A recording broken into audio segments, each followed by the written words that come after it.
오늘은 사도행전 43번째 시간으로 담대함의 비결이라는 제목으로 하나님의 말씀만큼 보도록 하겠습니다. 레이스, 너무 촌스러운 발음이었다. 레이스라는 영화가 있습니다. 흑인 육상 선수에 대한 영화인데요. 아마 여러분들이 보신 적이 있는지 모르겠습니다. 화면이 준비됐나요? 혹시 이 영화 보신 적 있나요? 예, 모를 겁니다. 2016년 영화인데요. 쫄딱 망했습니다. 사람들이 많이 안 봤어요. 근데 이 영화가요, 사실 실화를 바탕으로 만든 영화입니다. 1936년 미국의 아프리카계 육상 선수였던 제시 오원스라고 하는 선수가 있습니다. 이 선수가 당시 36년도 하계 올림픽에서 사관왕을 차지합니다. 사실 그 육상을 하시는 분들은 그렇게 얘기를 하는데 100m 선수가 가장 적응하기 힘든 출전 종목이 200m래요. 100m밖에 차이 안 나는데 무슨 차이가 있냐라고 싶은데 이게 좀 애매하답니다. 400m 가는 것보다는 중간쯤이고 100m보다는 분명히 길기 때문에 이 육산 선수들이 단거리 스프린터들이 100m 금메달을 따고 200m까지 따면은 이 대단한 선수라고 얘기를 하거든요. 근데 아마 그거를 거의 최초에 이뤄낸 선수가 저 제시 오원스입니다. 이것뿐만 아니라 100m, 200m 멀리뛰기 그리고 400m 계주에서 우승을 하는데요. 저 네 가지 경기에서 하나는 올림픽 기록을 넘어서고요. 하나는 세계 신기록과 타이를 이루고 나머지 두 개는 세계 신기록을 세웁니다. 엄청난 결과를 얻은 거죠. 당시 우리가 좀 기억해야 될 게요. 이 선수가 나갔던 베를린 올림픽이 사실은 올림픽 정신이 굉장히 훼손된 대회입니다. 아리안주의, 즉 게르만족의 우월성을 드러내기 위해서 히틀러가 전략적으로 쏟아부었던 그 홍보를 하고 대대적 정치 선전으로 삼았던 대회가 1936년 베를린 올림픽이거든요. 그래서 많은 나라들이 출전을 하지 않았는데 미국은 대륙 건너 있다 보니까 뭐 그래 가도 되지 하는 의미로 그냥 참가를 합니다. 근데 사실 이 제시 오원스는요, 어릴 때부터 흑인이었기 때문에 미국의 흑인 인종차별이 굉장히 심하잖아요. 그래서 자기가 재능이 있음에도 불구하고 장학금도 잘 못 받으면서 운동을 해요. 몇 번을 포기할 수 있었지만 끝까지 내게 있는 이 달란트, 내게 있는 이 재능을 포기하지 않고 끝까지 노력을 해서 결국은 올림픽에 나가서 이렇게 놀라운 결과를 얻습니다. 여기까지 듣고 나서 역시 노력을 하게 되면 그 노력의 대가를 얻을 수 있다고 끝나면 얼마나 좋겠습니까? 그런데 이 선수는요, 이 올림픽이 끝나고 난 뒤에도 여전히 인종차별에 의해서 빛을 보지 못합니다. 이 사람이 앞으로도 그 후로 계속 선수 생활을 했느냐? 미국에서 인정을 받지 못해서 심할 경우에는 밴드 활동을 하면서 몰락해가는 삶을 살아요. 올림픽이 되고 나면 금메달을 따거나 우승하게 되면 미국에서는 피로연도 열어주고 백악관에 그를 초청해서 칭찬도 해줍니다. 혹시 여러분들이 봤던 영화 중에 그 톰 행크스 나온 영화 있죠? 기억하시나요? 갑자기 영화 제목이 기억이 안 나는데, 예? 포레스트 검프.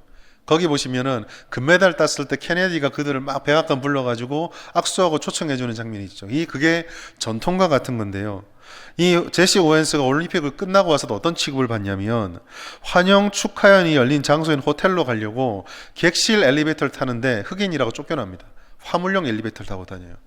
백악관에서는 초청하는 선수 중에 흑인이라고 빼버립니다, 그냥. 그러니까 이 사람이 이렇게 노력을 해서 올림픽을 이루고 금메달을 따고 어려운 순간에 포기하지 않은 업적을 달성을 했지만 그 후에 그가 기대했던 것은 내가 이렇게 이 악물고 역경을 돌파해야 된 뒤에 좋은 날이 있을 거야가 아니라 여전히 삶은 바뀌는 것이 없구나를 경험하면서 생을 살아가게 됩니다. 물론 80년대까지 생존했었기 때문에 조금씩 나아졌지만 그래도 가장 영광스러운 시간에 그 영광을 전혀 누리지 못했다는 점에서는 조금 아쉬운 대목이죠.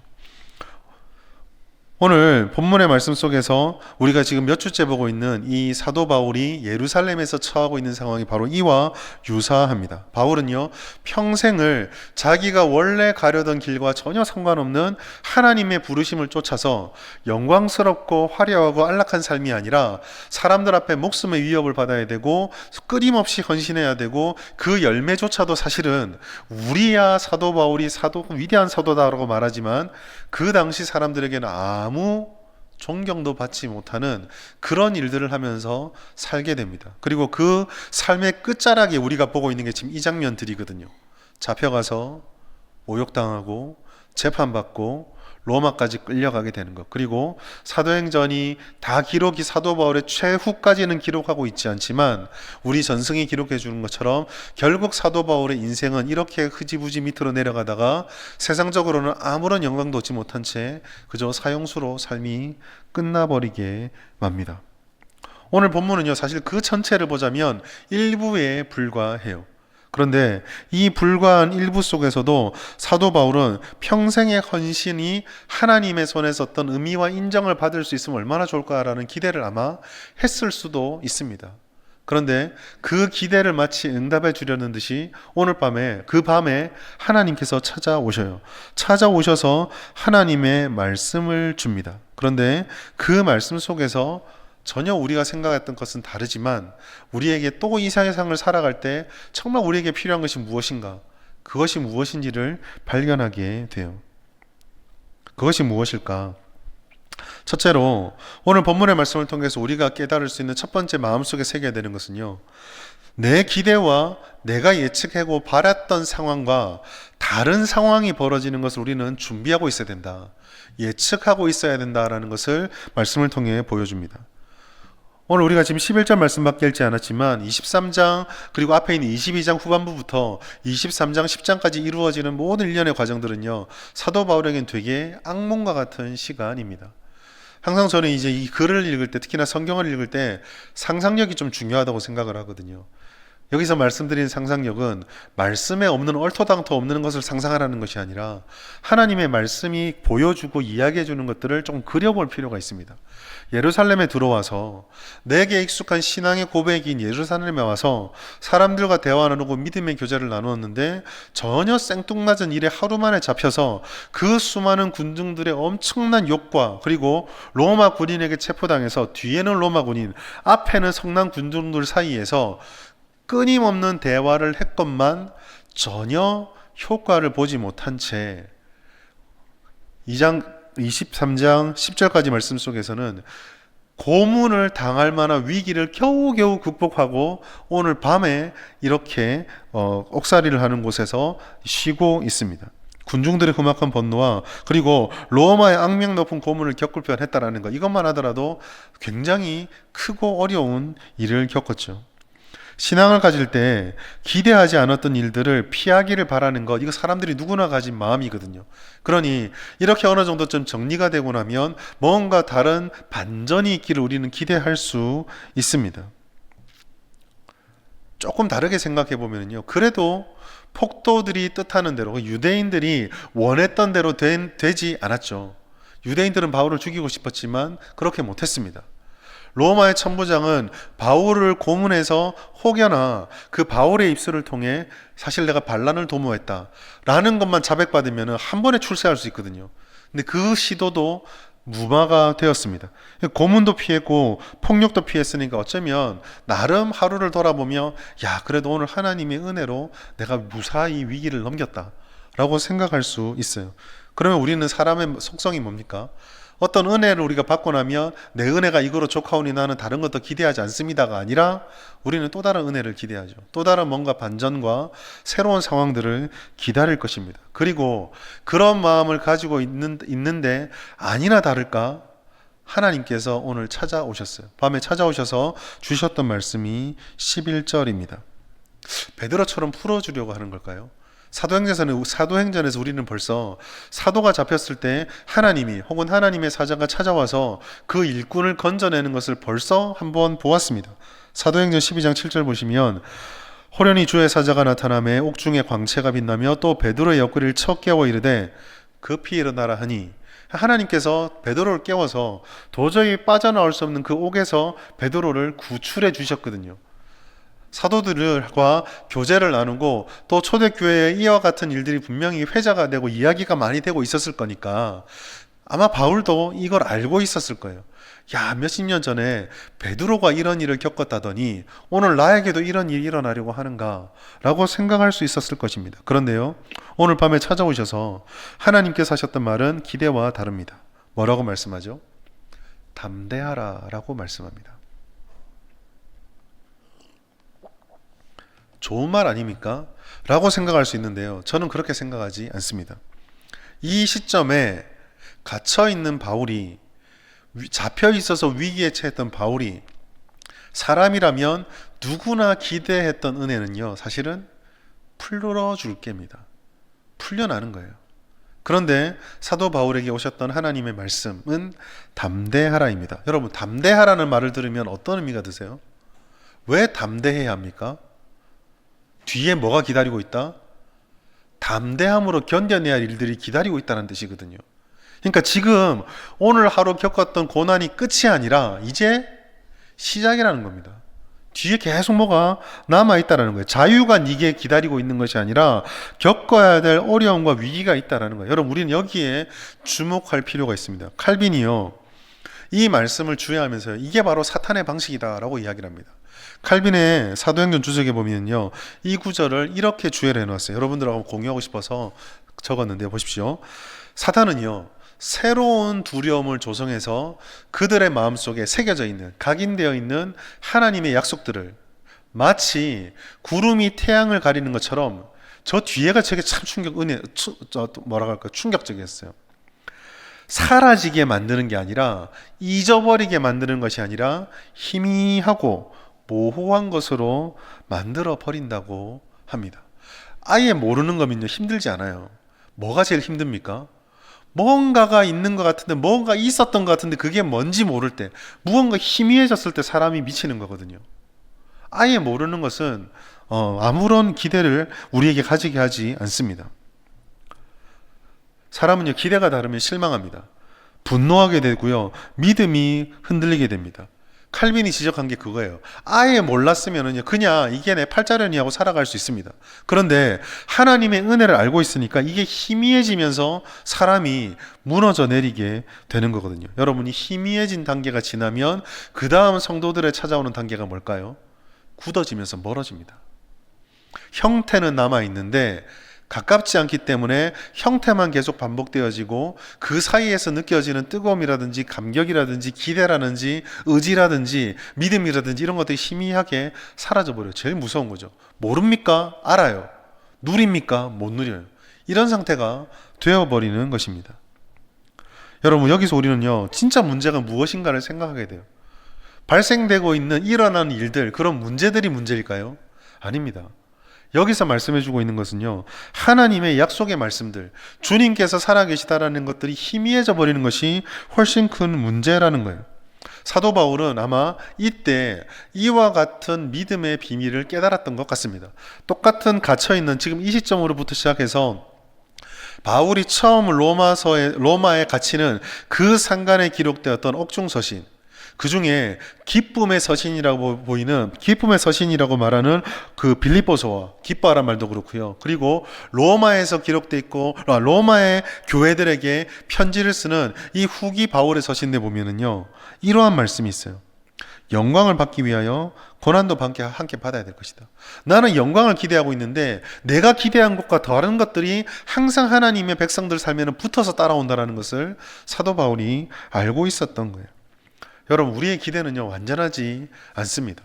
상황을 예측하고 그 예측에 대응하고자 하는 우리의 마음도 완전하지 않아요. 심지어 우리가 늘 정의롭습니까?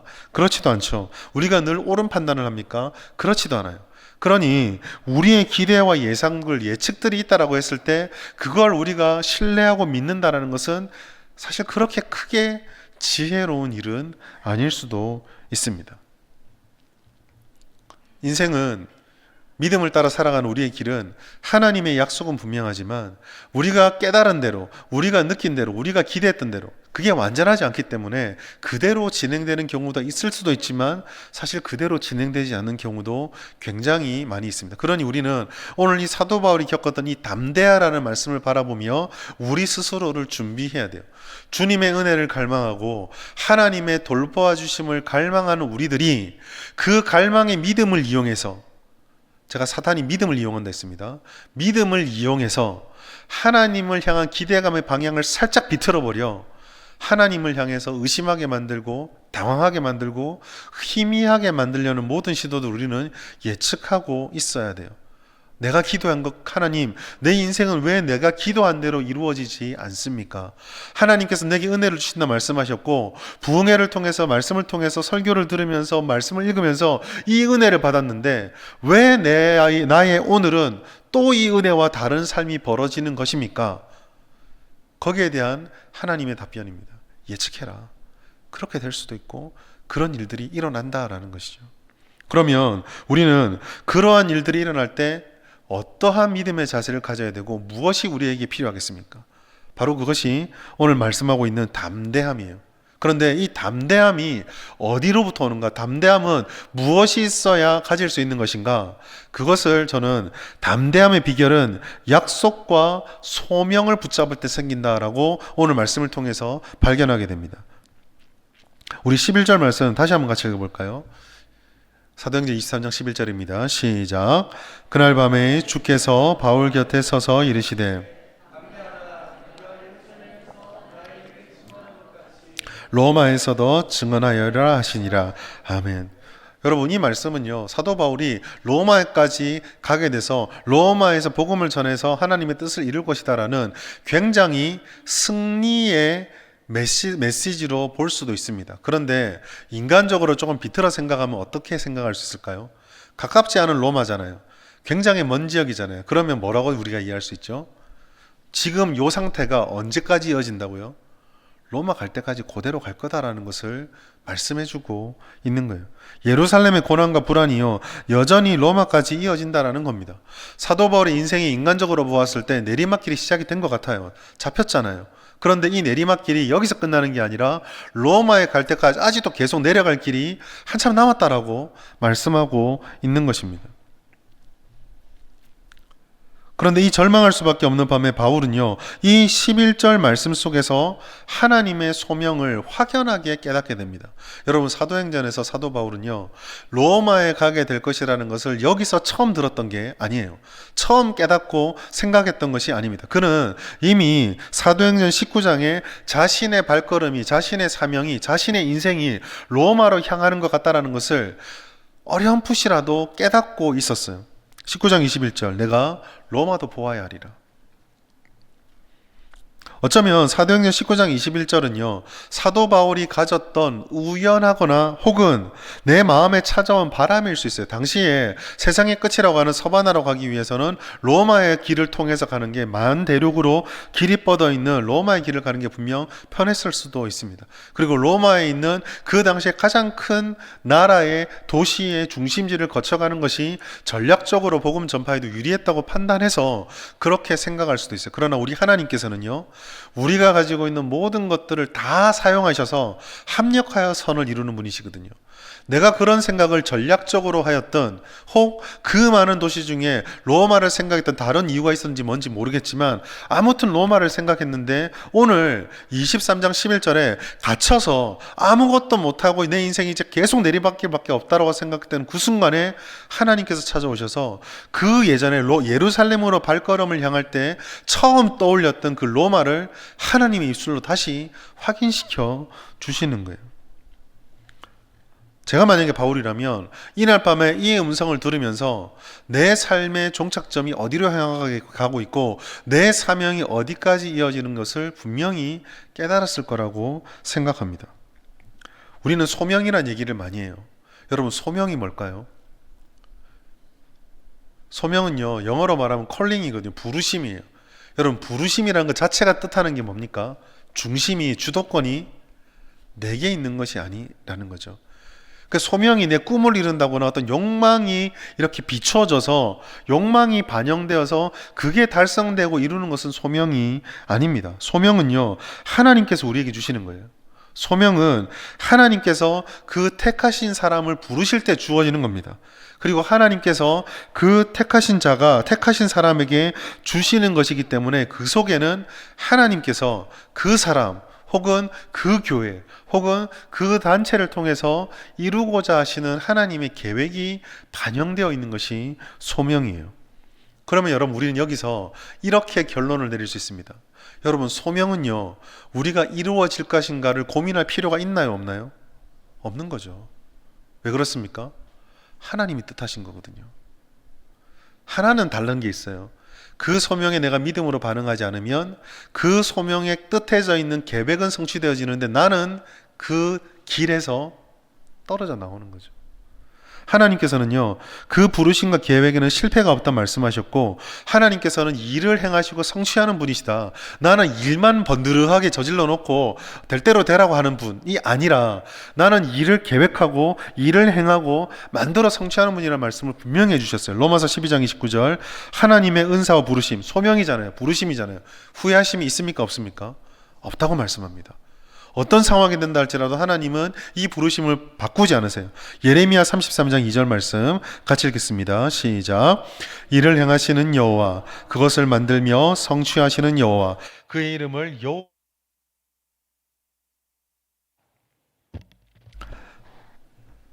하나님의 말씀은 분명합니다. 하나님께서 반드시 주님의 뜻하신 일을 이루십니다. 그렇다면요 우리는 여기서 담대함의 근거를 찾을 수가 있어요. 여러분 사람들이 왜 사는 것을 어려워하죠? 사람들이 왜 환경이 바뀌고 상황이 바뀌면 두려워하고 힘들어하고 머뭇거리게 될까요? 앞이 보이지 않기 때문이거든요. 이 길을 걸어갔을 때, 이 상황 속에 나를 던졌을 때 과연 그것이 열매 맺을 수 있는 가치가 있는 것인가, 확신이 있는 것인가 를 모르기 때문에 두려워하고 떨려합니다. 그러나 만약에 우리가 이 소명을 믿는다고 한다면 우리는요 이와 같은 사도 바울이 예측하지 못했던 상황이 벌어진다 할지라도 두렵지 않을 것입니다. 소명이 중심이 되면 그 소명을 우리에게 주신, 우리를 부르신 하나님께서 가진 계획을 이루실 것이기 때문에 우리가 그 소명을 붙잡을 때 우리는 담대하게 이 모든 상황들을 견뎌낼 수 있는 것이죠. 여러분 위기와 고난은요 예측할 수 없는 바람과 같습니다. 바람이 분다는 거 우리가 과학적으로 뭐 고기압에서 저기압 쪽으로 기압차에 의해서 바람이 생긴다, 물론 설명을 할 수 있죠. 그러나 우리는 그 방식을 알 수 없고 그 때를 알 수 없고 그 강도를 알 수 없고 그게 어떻게 바뀔지 아무것도 알 수 없습니다. 그러나 우리가 확신할 수 있는 것은 하나님께서 이 만물의 주인이시다라는 거죠. 하나님께서는 성도와 교회를 부르셨고요 세우셨습니다. 왜요? 하나님께서 뜻하시는 바가 있고 예수께서 다시 이 땅에 오시는 그날까지, 또 우리의 삶이 끝나는 그 순간까지 우리를 통해서 이루고자 하시는 하나님의 계획이 있기 때문입니다. 여러분 성도가 된다는 것을 설명할 수 있는 수많은 이야기들이 있지만 그 중에 하나는요 성도가 된다는 것은 소명을 받는단 말과 똑같습니다. 우리를 부르시고 하나님의 자녀 삼으셨던 하나님께서는 우리만이 하나님과의 관계 속에서 이룰 수 있는 삶의 열매들을 계획하셨고 그것을 기대하고 있습니다. 하나님이 살아계시고 우리를 그를 믿는 순간 우리에게 있는 소명, 이 소명이 명확하면 견뎌낼 수 있고 하나님께서 반드시 이루심을 믿으며 어떤 위기도 대처할 수 있게 되는 거죠. 사도 바울이 오늘 이 밤에 하나님이 주시는 이 말씀을 통해서 담대함을 가지게 되었습니다. 여러분 우리가 이 밤에 기도해야 될 제목도 바로 여기에 있습니다. 나를 부르신 하나님의 뜻이 무엇인가? 내가 아직 그 뜻을 찾지 못했지만 이 소명은 반드시 있다. 그 소명을 깨닫고 그 약속을 붙잡는다면 우리는 우리 삶에 어떠한 기대 밖의 일들이 일어난다 할지라도 감당할 수 있을 것입니다. 소명을 발견하십시오. 주님 앞에 약속을 붙잡고 담대함을 누리십시오. 그것이 우리 삶에 벌어지는 수많은 일들을 견뎌낼 수 있는 원천입니다. 마지막으로 그 담대함이 원천이라고 할 때 꼭 짚고 넘어가야 될 한 가지가 있는데, 그 담대함은 소명과 약속을 붙잡을 때 우리가 가질 수 있는 것이나 그 담대함의 열매를 얻기 위해서는 반드시 인내가 있어야 되고, 그 인내가 이 담대함을, 소명에 대한 확신과 믿음을 더 강화한다라는 것을 잊어서는 안 됩니다. 계속해서 말씀드리지만 이 11절 말씀을 곰곰이 묵상해 보면 사람이라면 기대할 수 있는 것들은 분명히 자유롭게 되고 풀려나게 되고 사람들에게 인정을 받는 것입니다. 천부장과 로마 군인들에게 당신은 로마 시민이군요 라는 인정받는 것, 그리고 폭도였던 유대인들이 우리가 돌이켜보니 당신 말이 틀리지 않았던 것을 알겠습니다. 우리가 그렇게 했던 것이 참 후회가 됩니다. 우리를 이해해 주시고 용서해 주세요. 뭐 이런 일들이 일어나면 얼마나 아름다운 일이에요. 근데 계속 말씀드리지만 하나님의 말씀은 전혀 다르죠. 담대하라. 뒤에 남았다는 거예요. 로마에 가서 내 말을 증인해야 되리라. 요 상태가 로마까지 간다라는 거예요. 언급하지 않았지만 이 11절 말씀에 그 다음이 있나요? 로마에 가서 내 복음을 전해야 되리라. 그 다음에 약속이 있습니까? 없어요. 이 말씀을 전하면 네가 영화롭게 되리라. 없습니다. 이 말씀을 전하면 끝나는 대로 네가 자유롭게 되리라. 없습니다. 이 말을 듣고 나면 네가 이제 예전에 나를 위해 버렸던 그 로마 시민권과 바리새파의 그 영광들을 다시 되찾게 되리라. 없습니다. 그냥 가서 전하여야 하리라. 끝나버려요. 거기서.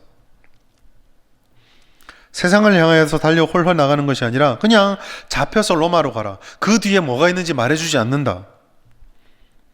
소명을 믿고 붙잡고 하나님의 뜻을 따라서 믿음을 드리는 것까지는 우리가 어떻게 하겠어요. 그런데 그렇게 믿음을 가지고 주님께 매어 달렸을 때에, 주님의 길을 걸어갔을 때에 우리에게도 이 담대한 믿음의 결단이 이처럼 흐지부지하고 미래가 뿌연 정도로 그렇게 우리에게 다가올 수 있다는 거죠. 그래서요, 이 하나님의 약속하심과 우리의 기대 사이에 격차가 있기 때문에 이 담대함을 누리기 위해서는 반드시 우리는 인내가 무엇인지를 배워야만 합니다.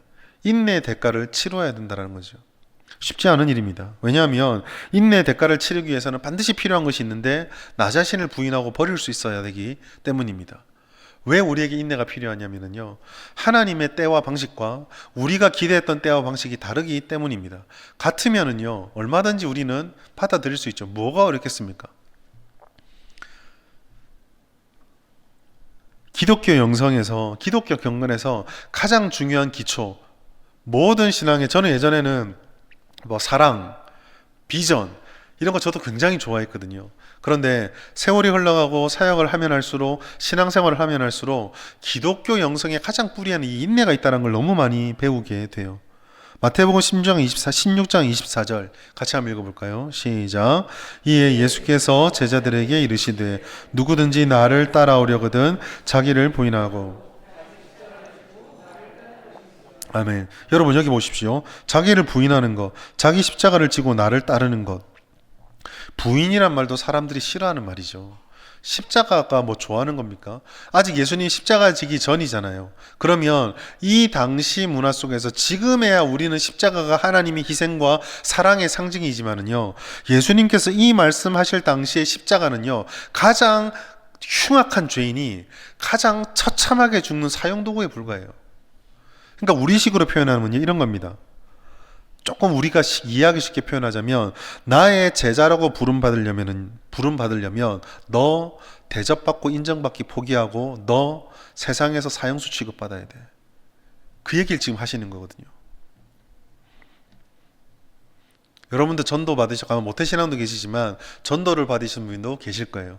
여러분 전도한 분이 여러분에게 오셔서, 혹은 아니면 여러분들이 전도하러 가셨을 때 대상자를 앞에 놓고, 자, 예수 믿는다라는 것은요 세상에서 쓰레기 취급당하는 것이고요, 사형수 취급받는 거예요. 너무 좋습니다. 이렇게 하실 수 있습니까? 혹시 그렇게 전도 받으신 분 계신가요? 예수 믿으면 좋다, 하나님 믿으면 은혜가 임한다.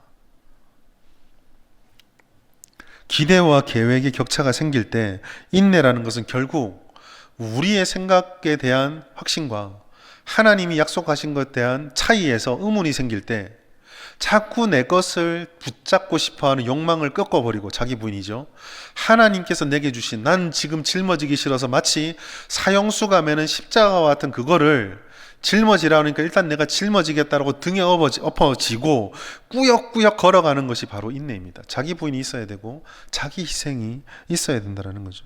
근데 현실은 어떻습니까? 자기 판단과 자기 해석이, 내 느낌이 더 중요해요. 바울이면 충분히 이런 말 하실 수 있지 않겠습니까? 하나님, 이 나이까지 이렇게까지 했으면 충분하지 않습니까? 하나님의 뜻은 잘 알겠는데 사실 하나님, 저 디모데라는 후계자도 있어요. 신라라는 후계자도 있고요. 그러니 하나님, 내가 걔들 잘 훈련시켜 놓았으니까 요것만큼은 걔들한테 넘겨주시죠. 할 수 있지 않겠어요? 아니면 이렇게 말할 수도 있겠죠. 로마에 가라는 거 오케이. 하나님 저도 로마에 가야 된다고 생각했습니다. 그러니 내가 갈 테니 풀어주세요. 안 가겠다는 거 아닙니다. 갈게요. 갈 테니까 풀어주세요. 충분히 얘기할 수 있었을 거예요. 그러나 그는 그렇게 하지 않았습니다. 부인했어요. 디모데, 젊고 새파랗고 에너지가 넘치는 디모데, 더 잘할 것만 같은 디모데, 내가 판단할 때 오히려 헬라 문화에 나보다 더 익숙한 디모데, 그런데 하나님이 너야. 그러니까 네 알겠습니다. 제가 짊어지겠습니다. 자유롭게 가는 것 아니 잡혀가. 군인들한테 끌려가고 네가 가고 싶은 루트대로 가는 게 아니라 군인들이 끌고 가는 대로 끌려가. 네 그렇게 하겠습니다. 자기 부인은요, 곧 자기 십자가를 진다는 것이고, 자기 십자가를 진다는 것은 나 자신을 따른다는 것이 아니라 예수님을 따르는 것과 이어진다는 거예요. 여러분, 자기를 부인하면서 자기 십자가는 좀 이따 지겠습니다. 그렇게 되지 않습니다. 자기를 부인하면서 예수님을 따르는 방법과 시기와 정도와 강도를 내가 조절하겠습니다. 그것도 되지 않아요. 자기 부인이라는 단어 자체가 나 자신이 사라지는 것이거든요. 여러분, 그리고 이러한 삶을 주님께 드렸을 때 우리가 생각할 수 없는 방식으로 우리의 모든 삶을 둘러쳐서 보호해 주시는 그 보호하심을 바라보며 우리의 영혼이 자발적으로 깨달아서 안에서부터 샘솟아 나오는 것이 바로 담대한 거예요. 사람의 설명이 되지 않죠. 우리 여러분 그런 얘기 듣지 않나요? 막 너무 힘든 일을 겪고 있는데 주변 사람들, 교회 다니는 사람처럼 보면 야 내가 네 처지면 100번 1000번도 죽을 것 같은데 뭐 그래 좋다고 웃고 다니냐. 설명이 안 되는데 그게 담대함이에요. 모든 사람이 저 상황이면 다 죽을 것 같다 싶은데 감당해내면서 꾸역꾸역 일상을 살아내면서 하나님께 기도한다고, 하나님을 예배한다고 그 자리를 버티고 살아내는 것이 바로 담대함입니다. 오늘 이 말씀 속에서 오늘 우리가 물어야 될 질문도 바로 여기 있습니다. 여러분, 나는 어떤 삶을 기대하면서 신앙을 지켜가고 우리의 삶을 살아내고 있습니까? 내가 정말 힘들어하는 것이 무엇입니까? 하나님의 인도하심이 좌절될 때 힘들어합니까? 아니면 내가 계획하고 바랬던 것과 이런 것들이 내 눈앞에 펼쳐지지 않아서 뭔가 일어나는 것 같지만 그게 내가 원했던 것이 아니라서 힘들어하고 혼동하고 어려워하고 있습니까? 믿음을 지키는 삶을 선택한다면 우리는요, 우리 믿음과 우리가 가지고 있는 계획과 전혀 다른 일들이 벌어질 수 있다는 거 예측하고 있어야 돼요. 쉽지 않겠죠. 그러나 당황하지 마십시오. 왜 그렇습니까? 쉽지 않고 어려운 일이지만 우리를 부르신 하나님이 우리의 아버지시고 우리를 위해서 십자가를 지셨던 예수님께서 우리를 사랑하여 우리를 하나님의 자녀 삼아주셨기 때문에 우리를 성도로 부르신 하나님께서는 우리를 부르신 그 부르심을 실패하지 않으실 거예요. 힘들어 넘어질 수 있겠죠. 때로는 파도로 휘청거리는 게 아니라 배가 전복이 돼서 그 파도에 빠질 수도 있을 겁니다. 그러나 우리는 하나님께서 부르셨던 그 약속을 믿을 때 하나님께서 우리의 삶을 결코 그냥 내버려 두지 않는다는 믿음을 가지고 내 삶에 벌어지는 모든 위태한 것들 감당해낼 수 있게 되는 겁니다. 그리고 우리는 주님 앞에 인내할 수 있어야 돼요. 여러분 꼭 기억하십시오. 하나님이 일하는 시간, 하나님의 일하는 방식은 우리가 기대하는 시간과 우리가 원하는 방식과 똑같지 않습니다. 그 격차 속에서 모든 성도와 교회들은 반드시 배워야 할 것, 인내하는 법입니다. 인내하기 위해서는 내가 생각했던 것들을 내려놓는 자기 부인과 자기 희생의 방법들을 배워가고 훈련해 가야 합니다. 그렇게 우리에게 드렸을 때 어떤 일이 일어납니까? 하나님의 놀라운 역사가 나타나게 됩니다. 지금부터 시작되어서서 이어지는 말씀들은요, 사도 바울은 하나도 계산하지 않았던 일이지만 하나님이 하시는 일들입니다. 사도 바울은 아그리빠를 찾아가지도 않았고, 사도 바울은 그 그레데 섬에 갈 생각도 없었고, 사도 바울은 배에 탄 사람을 살릴 생각도 없었고, 아무것도 계획이 없었지만 하나님께서 사도 바울을 이리저리 끌고 다니며 그동안 말씀을 듣지 못했던 사람들, 말씀을 제대로 전하기도 힘든 사람들, 그리고 계획하고 있지 않았던 곳에 가서 생명을 전하는 일들을 계속 이루어가면서 로마까지 데리고 가십니다. 이게 하나님이 일하는 방식이에요. 우리가 믿어야 될 것은 딱 하나입니다. 우리 하나님은 살아계시고 우리를 떠나지 않고 우리를 통해 이루고자 하신 하나님의 일을 실패하지 않습니다. 그러니 무너지지 마십시오. 어떤 순간에도 우리는 하나님을 구합시다. 하나님을 의지합시다. 그리고 우리가 이 하나님을 의지하는 믿음을 흔들려고 하는 수많은 일들 앞에서 담대하고 인내할 수 있도록 주님께 나를 붙잡아 달라고 기도합시다. 그렇게 하셔서 우리 모든 성도들과 우리 교회가 어떠한 상황이 벌어지더라도 감당해낼 수 있는 담대함의 일체의 비결을 배워서 우리를 통해 이루고자 하시는 하나님의 일들을 다 누리는 그 성취를 경험하는 그 주인공이 다 될 수 있기를 예수님의 이름으로 축복합니다.